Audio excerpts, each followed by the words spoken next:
बिस्मिल्लाहिर्रहमानिर्रहीम। अस्सलाम वालेकुम। किचन विद गनीज़ में हम आपको खुशामदीद कहते हैं। उम्मीद करते हैं आप लोग खैरियत से होंगे। तो आज हम सूजी के जो लड्डू हैं वो बनाने की जो रेसिपी है आप लोगों के साथ शेयर करेंगे। तो इंशाल्लाह बहुत ही मज़े के आपके जो सूजी के लड्डू हैं वो बनकर इंशाल्लाह तैयार होंगे। तो चलिए रेसिपी बनाना हम स्टार्ट करते हैं।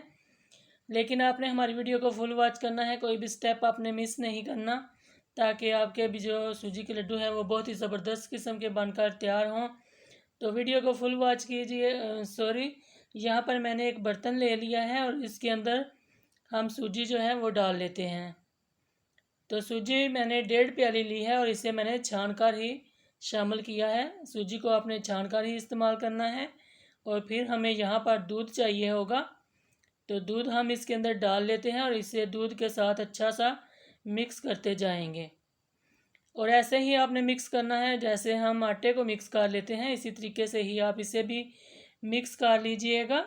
और थोड़ा सा नरम ही हम रखेंगे इसे, बहुत ज़्यादा सख्त नहीं रखेंगे, क्योंकि बाद में जो सूजी है वो फूल जाएगी और फिर ये बहुत ज़्यादा सख्त मटेरियल हमारा बन जाएगा।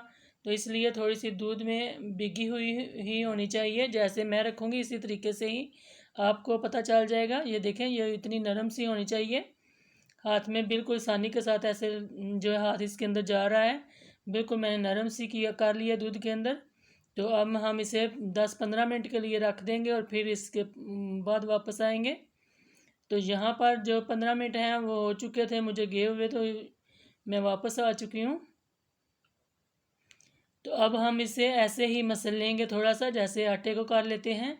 और फिर इसे अब हम बाहर निकाल कर इसका ऐसे ही थोड़ा सा इसे लंबी शेप दे देंगे। और फिर इसके जितने आपने पेड़े बनाने होंगे आप बना सकते हैं, लेकिन मैं इसके 3 पेड़े जो हैं वो बना लूँगी। तो ऐसे मैं पहले एक पेड़ा बनाकर बेल लूँगी और बाकी के मैं बाद में बेलूँगी। तो वो मुझे थोड़ा सा मटेरियल ज़्यादा लग रहा था, इधर कम लग रहा था, तो मैंने वहाँ से थोड़ा सा और ले लिया है। देखें माशाल्लाह।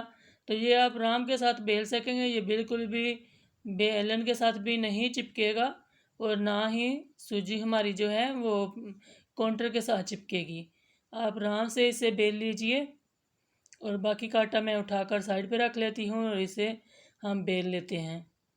ना तो आपको सूजी के जो भूनना पड़ता है सूजी को घी के अंदर, इतनी देर तक इतना टाइम लग जाता है, वो सब कुछ भी नहीं करना पड़ेगा। और इसके अंदर आपको घी जो है वो तो बिल्कुल इस्तेमाल ही नहीं करना पड़ेगा, बहुत ही कम आप इस्तेमाल करेंगे।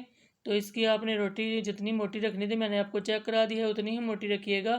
तो यहाँ पर मैंने चूल्हे पर तवा रख दिया था पहले से ही गर्म होने के लिए। तो आप देख सकते हैं तकरीबन मैंने 1.5 टेबल स्पून के करीब जो ऑयल कुकिंग ऑयल है ये मैंने इसके अंदर ऊपर डाल दिया है। तो अगर आपके पास देसी घी हो तो आप देसी घी इसके ऊपर जो है वो भी लगा सकते हैं। अगर वो नहीं है तो डालडा लगा लें या ऑयल लगा लें, जो आपकी मर्ज़ी है, जो आपकी पसंद है वो आप डाल सकते हैं। और फिर इस तरीके से आप रोटी तवे पर डालकर इसको पकने दीजिएगा थोड़ी देर के लिए, ताकि ये रोटी जो है हमारी अच्छे से पक जाए। लेकिन आपने आस्था आंच पर ही, दरमियानी आंच पर ही पकानी है, बहुत ज़्यादा आस्था आंच भी नहीं रखनी और बहुत ज़्यादा तेज़ आंच भी नहीं रखनी, क्योंकि हमें इसको जलाना बिल्कुल भी नहीं है। इसको हमें सिर्फ पकाना है ताकि जो हमारी सूजी है ये अच्छे से पक जाए। तो देखें ये कितने अच्छे तरीके से हमारी जो सूजी है वो पक रही है। तो इस तरीके से जब दूसरी साइड पक जाएगी तो यहाँ से ये वाली साइड में अभी थोड़ी सी और पकाऊंगी, क्योंकि मुझे ये साइड जो है यहाँ से थोड़ी सी कच्ची लग रही थी, तो थोड़ी सी मैं इसे और पका लूँगी। तो इस तरीके से हम इसे पकाकर चूल्हे से उतार लेंगे। तो आप देख सकते हैं दूसरी साइड भी इसकी कितनी ज़बरदस्त तरीके से पक गई है। और इसी तरीके से जब हम इसे चूल्हे से उतार लेते हैं तो फिर आपको चेक कराते हैं। देखिए माशाल्लाह, आप देख सकते हैं माशाल्लाह अल्हम्दुलिल्लाह कितनी ज़बरदस्त हमारी जो रोटी है बनकर तैयार हो गई है। इसी तरीके से मैंने बाकी की भी तैयार कर ली हैं। तो तैयार करने के बाद मैंने इसे इन सब रोटियों को ठंडा कर लिया था और यहाँ पर मैंने चॉपर ले लिया है। तो चॉपर के अंदर डाल लूँगी। अगर आपके पास चॉपर नहीं है तो जूसर मशीन का जो जग होता है उसके अंदर भी डालकर आप छोटी छोटी रोटी करके उसके अंदर डालिएगा तो उसके अंदर भी हो जाएगी। लेकिन मैं इसके अंदर पहले रोटी को चॉप कर लूँगी और फिर जो है मैं उस मशीन में जाकर इसे बहुत ही बारीक सा पीस लूँगी। तो आप देख सकते हैं यहाँ पर ये चॉपर से आप देख सकते हैं थोड़ी मोटी मोटी रोटी है। तो इसे हमें बारीक करना है, क्योंकि इस तरीके का हमें नहीं रखना, हमें बिल्कुल ऐसे ही इससे काट लेना है जैसे सूजी पहले थी, इसी तरीके से ही हमें इसे पीस लेना है। तो मैंने सारा पीस लिया था, तो ये मैंने आपको सिर्फ दिखाने के लिए थोड़ा सा जो मटेरियल है वो मैंने रखा हुआ था ताकि मैं आपको दिखा सकूं। तो यहाँ पर आप देख सकते हैं मैंने वो सारा पीस लिया है। यहाँ पर मैंने 1 प्याली जो है इसके अंदर शक्कर डाल ली है और 2 टेबल स्पून जो है ये मेरे पास पिसे हुए बादाम है, इसे हम शामिल कर लेते हैं। ये 4 मगज़ हैं, ये भी मैंने 2 टेबल स्पून ही लिए हैं, इन्हें भी हम शामिल कर लेते हैं। और इसी तरीके से ये मेरे पास किशमिश है, इसे भी मैंने, ये बड़े साइज़ की थी तो इसकी मैंने कटिंग कर ली है। आप चाहें तो इस तरह भी साबुत भी डाल सकते हैं। इस तरीके से सारी चीज़ें हमने शामिल कर दी हैं। और लेकिन यहाँ पर मैंने हमारे घर में ज़्यादा शक्कर का इस्तेमाल होता है तो इसलिए मैंने शक्कर डाली है। अगर आपने चीनी डालनी है तो आप आधा प्याली चीनी जो है वो लेकर उसे अच्छे से पीस लीजिएगा और फिर उसको इसके अंदर शामिल कीजिएगा। तो अगर आपको चीनी वाले पसंद हैं तो लड्डू, तो मैं यहाँ पर शक्कर इस्तेमाल किया। और यहाँ पर आप देख सकते हैं मटेरियल कितना खुश्क था, तो क्योंकि इसके लड्डू तो बनने नहीं थे, तो इस तरीके से हमने इसके अंदर थोड़ा सा दूध जो है वो हल्का फुल्का तकरीबन 3 टेबल स्पून या 2 टेबल स्पून आप अपने मटेरियल के हिसाब से ही शामिल कीजिएगा। जैसे ही आपको पता चल जाए ऐसे मुट्ठी में लेकर ना आपने एक बार इसको मटेरियल को चेक कर लेना है।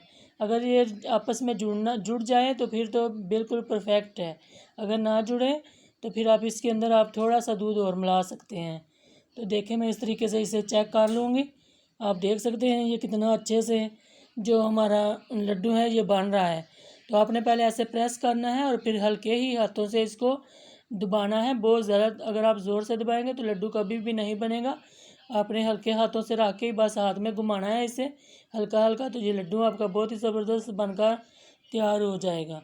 तो आप देख सकते हैं कितना अच्छा माशाल्लाह लड्डू बनकर तैयार हो गया। इसी तरीके से ही मैं बाकी के लड्डू जो है ये भी बनाकर तैयार कर लेती हूँ।